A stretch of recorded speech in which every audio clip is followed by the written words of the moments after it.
বৃষ্টি বাদে তারপর দুপুর নদী এলো পান, শিব ঠাকুরের বিয়ে হলো তিন কন্যের দান।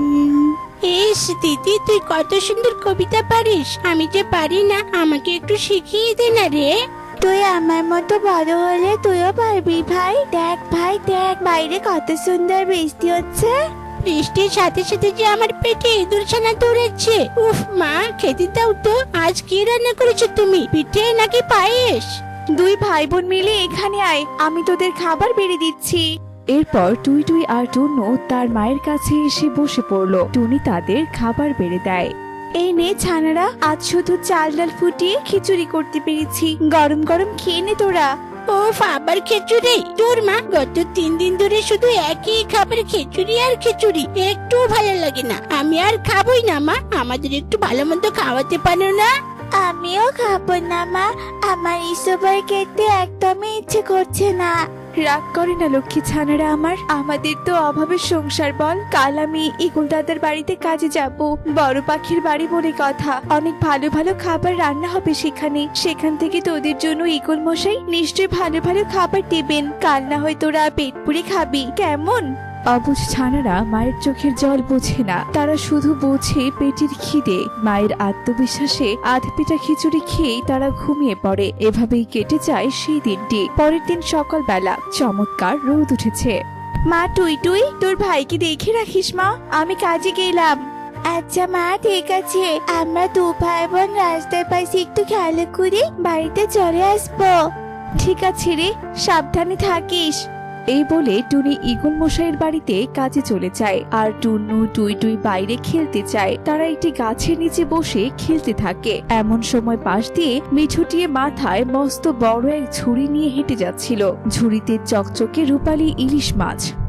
এই বোন দেখ দেখ, কি সুন্দর চকচকে মাছ। ও মিঠু আঙ্কেল, এগুলো কি মাছ গো? আরে টন্নু, এগুলো হলো পদ্মার তাজা ইলিশ মাছ।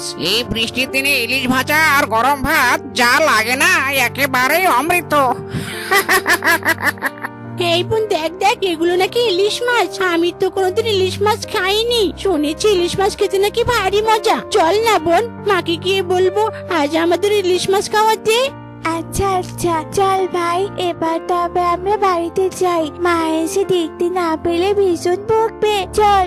ইগল মশাইয়ের মস্ত বড় দালান বাড়ি, উঠোনে অনেক পাখি অতিথি হয়ে এসেছে। টুনি একা হাতে পোলাও মাংস রাঁধছে।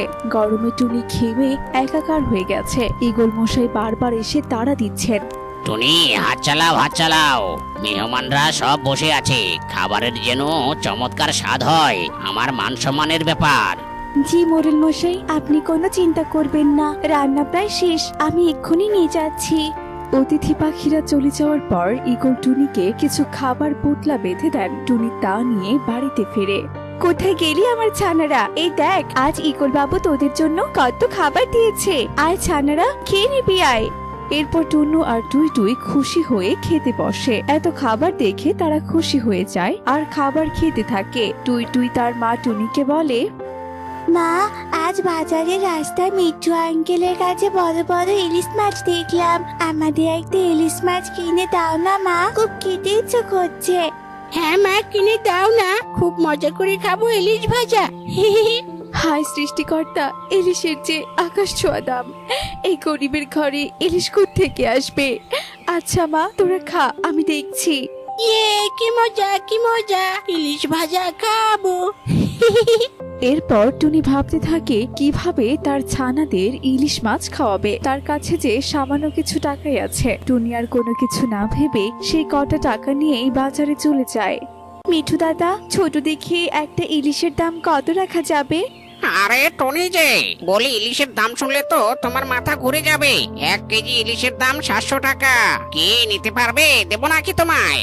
কি বলছো কি দাদা, 700 টাকা? মিঠু দাদা, আমাকে একটা ইলিশ মাছ কেটে 2 পিস মাছ দেওয়া যায় না? ছানারা যে বড্ড পায়না ধরেছে। কোথা থেকে যে এসব গরিব পাখি চলে আসে কে জানে। এত দামি মাছ কিনে এসেছেন 2 পিস নিতে। বলি কি, তোমার মতো জির কি ইলিশ মাছ খাওয়ার যোগ্যতা আছে? আরে যাও যাও, নিজের চরকায় তেল দাও। ইলিশ বড় লোকদের খাবার, বড় লোকলাই খায়। বাজারের সবার সামনে এমন অপমানে টুনির বুকটা যেন ফেটে যায়। সে মুখ নিচু করে কাঁদতে কাঁদতে চলে আসে। একটি গাছের আড়ালে বসে টুনি আড়ালে ফুপিয়ে কাঁদতে থাকে। ঠিক তখনই সেখানে টুই টুই চলে আসে। হায় পোড়া কপাল আমার, ছানা দুটো শখ করে একটু ইলিশ মাছ খেতে চেয়েছে, আর আমি যে ওদের অভাগী মা, তাও আমি ওদেরকে এনে দিতে পারছি না। তুমি কেন আমাকে এত গরিব বানালে ঈশ্বর? মা, ও মা, তুমি কান্না কেন করছো? কি হয়েছে মা? আমি সব শুনতে পেয়েছি। আমাদের ইলিশ চাই না মা, তবু তুমি আর কেঁদো না। বাড়িতে চলো মা, বাড়িতে চলো। পরের দিন ঈগল মশাইয়ের ড্রয়িং রুম। টুনি ঘর মুছছে, কিন্তু তার হাত আর চলছে না। তার মাথায় শুধু ঘুরছে মিঠুটির অপমান আর ছানাদের ইলিশ খাওয়ার আকুতি। ঈগল বাবু সোফায় বসে পত্রিকা পড়ছেন। টুনি, 1 কাপ আদা চা বানিয়ে নিয়ে এসো তো। জি মোড়ল মশাই, আনছি। টুনি রান্নাঘরে যায়, কিন্তু চিন্তার ঘরে চায়ের কাপের বদলে একটি বাটি ভর্তি চিনি নিয়ে এসে ঈগল মশাইয়ের সামনে রেখে দাঁড়িয়ে থাকে। এ কি টুনি, চায়ের বদলে শুধু চিনি নিয়ে এসে দাঁড়িয়ে আছো?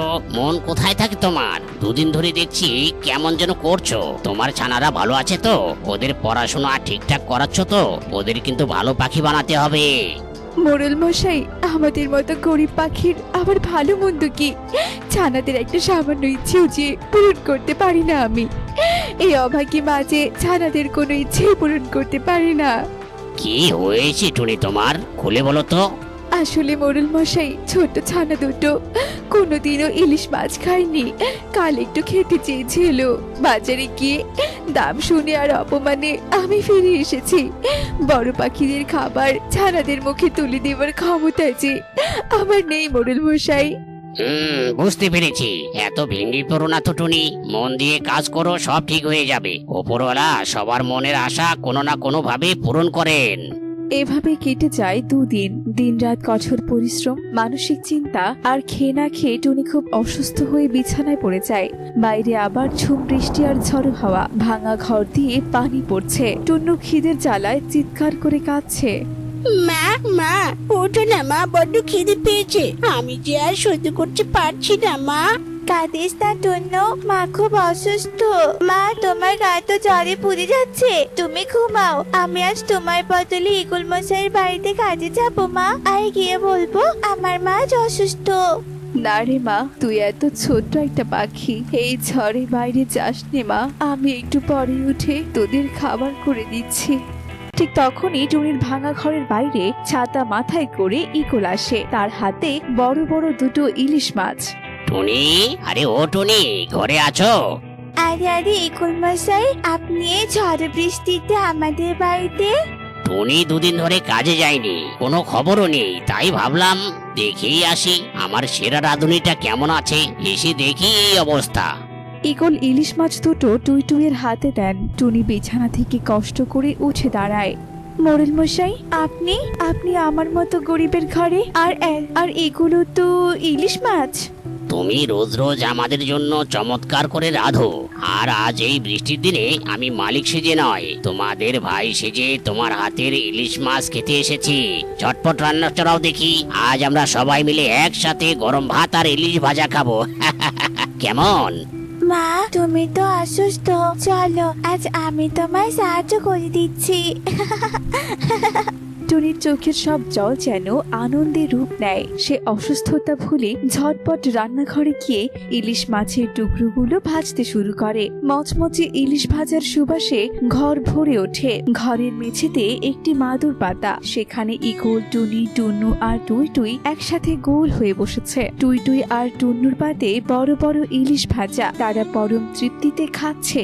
ঈগল মশাইও হাসি মুখে খাচ্ছেন। টুনি তৃপ্তির চোখে তার ছানাদের দেখছে। বৃষ্টিতে ইলিশ ভাজা খেতে যে অনেক মজা, তাই না রে দিদি? আমার খুব মজা লাগছে। তুই একদম ঠিক কথা বলেছিস রে ভাই, আমারও যে খুব মজা লাগছে। তো বন্ধুরা, দেখলে তো অহংকার মানুষকে ছোট করে, কিন্তু দয়া ও সহমর্মিতা মানুষকে প্রকৃত মহান করে তোলে। ধনী দরিদ্রের ভেদাভেদ ভুলে মানুষের পাশে দাঁড়ানোই পৃথিবীর শ্রেষ্ঠ ধর্ম।